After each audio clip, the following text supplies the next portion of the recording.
Hi everyone. My name is Gina Nguyen from Newcastle University. I'm also part of the Food Pregnancy and Me team. And today I will present findings from our qualitative study on food insecurity and infant feeding. So the SIS study is a spin-off from the Food Pregnancy and Me project, which aims to explore the barriers and facilitator to breastfeeding, infant feeding practice among postpartum mothers experiencing food insecurity, their perception of breastfeeding, infant feeding support, and what support they need. So, for the method, we interviewed 16 postpartum mothers who had experienced food insecurity from two study sites, Gateshead and Coventry, and all interview completed via telephone. Interview topic cover experiences of food insecurity and infant feeding, influence on feeding decisions, experience support, and views on what support would be most helpful for them. And we use reflexive thematic analysis for data analysis. Next slide, please. Yeah, so among 16 postpartum mothers, most were aged between 20 and 30 years old and living in household with one or two children, and half were living with a partner. The majority were white British and living on low incomes, with majority of them living the lowest income band. All mothers had experienced food insecurity through the timing and severity differed. For some of them, it began before pregnancy, and for others, it emerged or intensified during pregnancy.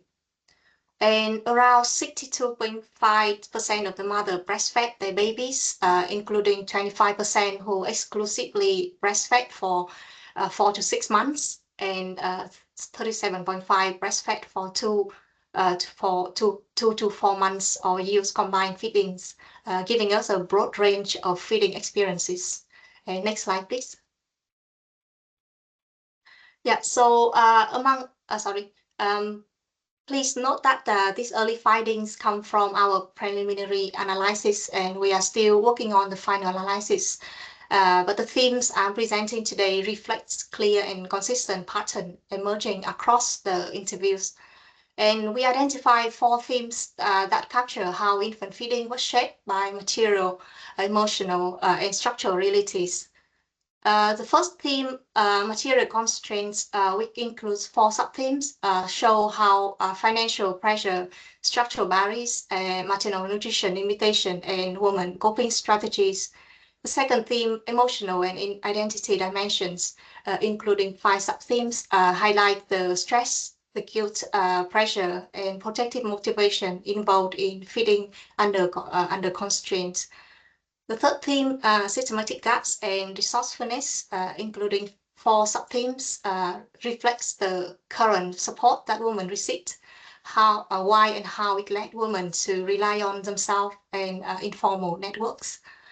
And the last themes, requirements for effective support, including 5 sub-themes, describes what women said about what effective feeding support should look like.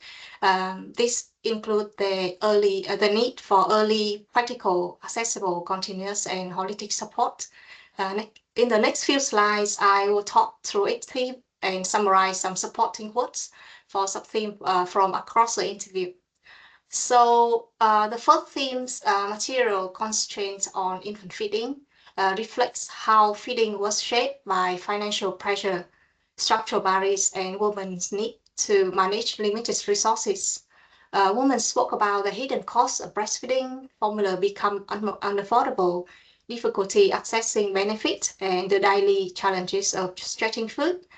Women describe constantly juggling the cost of formula, cost of food, and household essentials.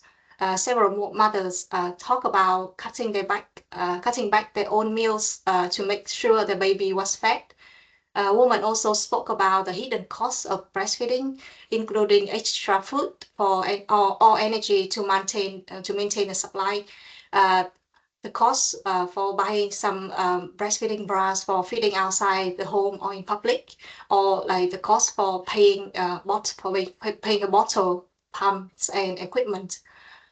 Feeding decisions were shaped by what they could afford day to day, not what they ideally wanted. So next slide, please.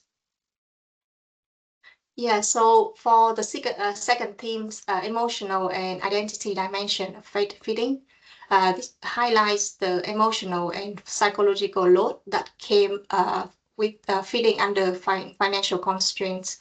Women describe the worry, the guilt, the pressure, and the constant sense of trying to get it right while managing scarcity. Food insecurity intensify these feelings and often left a woman feeling responsible for things beyond their control. So women describe significant stress around whether their baby was getting enough. They describe the feeling of guilt when they struggle, especially when introducing formula.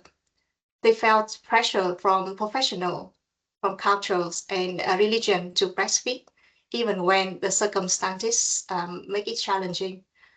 A key message was that the baby always came first. Mothers often sacrifice their own nutrition or well-being to make sure the baby get enough, and also emotional support from the partner or family help some women to manage these feelings. Next slide, please.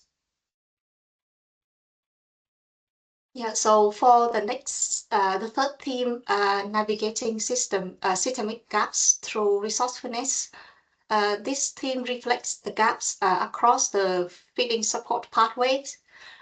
Women describe inconsistent antenatal and postnatal support, conflicting or biased professional advices, and the need to rely on themselves, family, friends, or social media to manage the feeding challenges.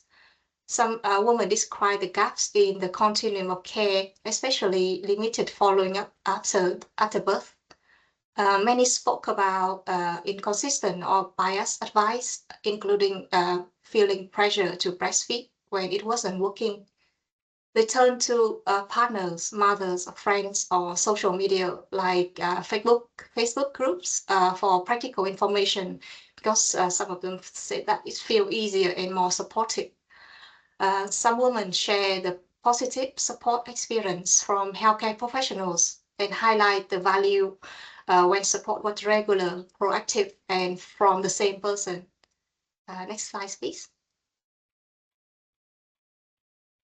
Yeah, so in the final theme, the requirements for effective support, women clearly describe what effective feeding support should look like.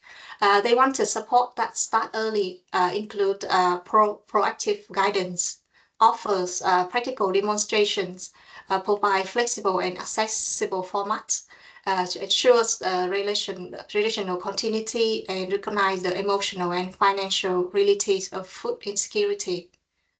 So women express that support should start antenatally and continue after birth, not only appear at crisis points. First-time mothers especially wanted someone to guide them early on and explain what was normal. Women wanted practical, hands-on demonstration rather than some leaflet. Support needed to be accessible, like taking account into childcare, transportation, and times. They value the continuity, like seeing the same person, like same midwife or same health visitor or health professional in order to build trust.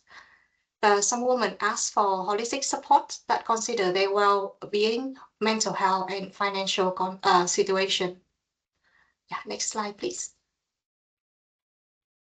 So to summarize, food insecurity added some significant pressures to infant feeding, making everyday feeding feel more difficult and stressful. Both breastfeeding and formula carry material, emotional, and financial costs, and many women navigated feeding largely alone. So there is a clear need for proactive, equitable, and compassionate support, and for policy action to reduce feeding-related inequality to support and protect the health and well-being of women and their infants. Yeah, thank you very much.